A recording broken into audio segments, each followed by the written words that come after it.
안녕하세요. 상산손해사정 대표 최원현입니다. 암 유병자만 200만 명에 도래하고 있습니다. 팬데믹으로 인한 사회적 거리두기로 암 진단율이 낮아진 2020년을 제외하고 우리나라는 신규 암 환자 수가 꾸준히 증가하는 국가입니다. 83.5세를 기대 수명으로 가정했을 때 평생 동안 암에 걸릴 확률은 무려 36.9나 차지하는데요. 가장 많이 발병하는 갑상선암을 비롯한 폐암, 대장암, 그리고 위암과 유방암, 전립선암이 높은 유병률을 자랑합니다. 이 같은 추세에 젊어서 암보험에 미리 가입하려는 이들도 늘고 있는데요.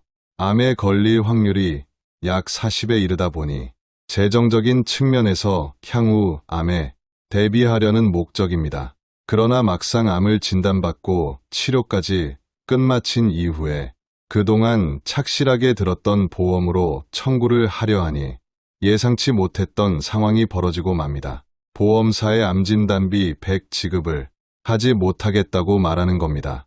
왜 이런 일들이 벌어지고 또 이런 상황에서는 어떻게 대처해야 할까요? 암도 다 같은 암이 아니다. 암은 흔히 악성종양이라고 하죠.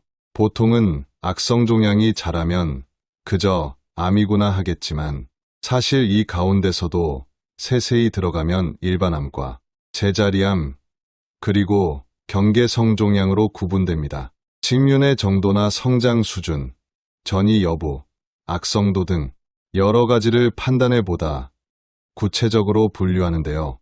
보험, 약관을 자세히 들여다보면 이 암들의 각각 다른 코드가 부여된 것을 볼 수 있습니다. 이 코드는 향후 보상 여부 및 범위에 직접적인 영향을 미치기에 매우 중요합니다.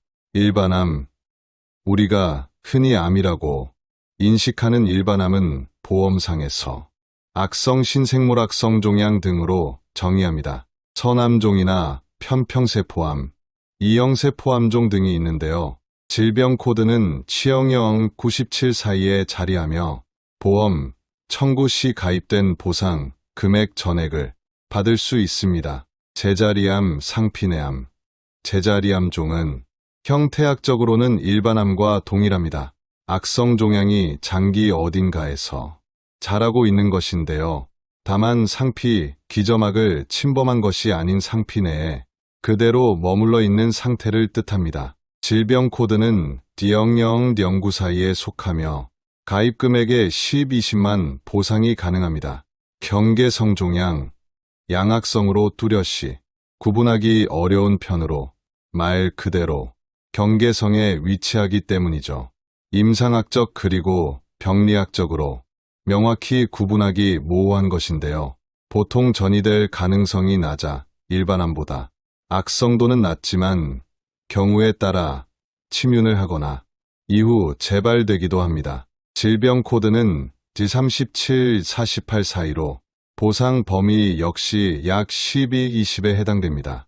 내가 진단받은 암 코드로 보상 못 받는 이유, 나의 현재 상태에 따른 암을 진단받으면 그 암에 해당되는 질병 코드가 부여됩니다. 이론상으로 본다면 이 질병 코드에 해당되는 만큼 보상을 받는 것이 당연하죠. 하지만 이따금씩 문제가 발생하는데요. 바로 보험사가 내 진단서에 적시된 질병 코드를 인정하지 않을 때입니다.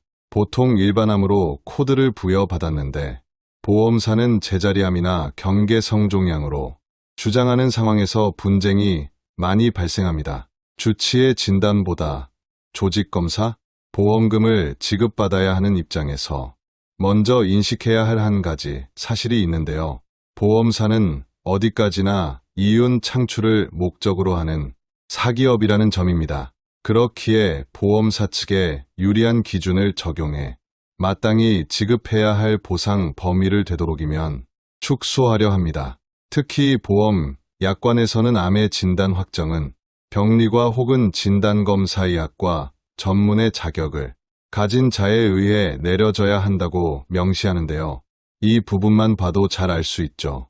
아무리 내 주치의가 일반암으로 진단했더라도 보험사 측에서 별도로 고용한 병리 전문가가 그렇지 않다고 판단하면 그만인 것입니다. 이때 판단하는 기준은 조직 검사와 미세바느르빈 검사, 그리고 혈액 검사 등인데요. 반면 주치의가 내린 진단서를 기준으로 한다는 내용은 어디에도 없습니다. 암진단비 손해 사정이 필요한 이유. 암이라는 질환은 마치 공식처럼 그 상태가 맞아 떨어지는 것이 아닙니다.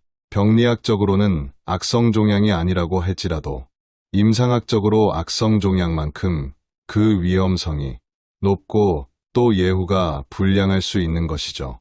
암은 그 종류도 다양하고 치료법도 유사하기에 단순하게 병리학적 진단에만 근거해서 암보험금 지급 대상 여부를 판가름하기 매우 어렵습니다. 그렇기에 분쟁도 자주 발생하고 다양한 법원 판례도 존재하는 것인데요. 그렇기에 조직검사에서 병리학적으로 암이 아닌 것처럼 적시되어도 실질적으로 환자에게 가해지는 위험성이 높다면 얼마든지 암으로 인정받을 수 있습니다.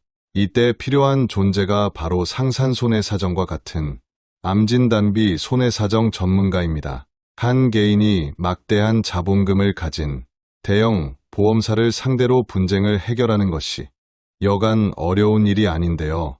중립적인 위치에서 각 사안을 객관적으로 이해하고 일반암으로 인정받을 수 있는 명확한 자료 수집 및 판례 해석으로 보험 청구자의 손을 들어줄 파트너가 필요할 수 있습니다. 상산손해사정은 14년 이상 동안 다수의 성공 사례를 보유할 정도로 해박한 지식과 경험, 노하우를 갖추고 있습니다.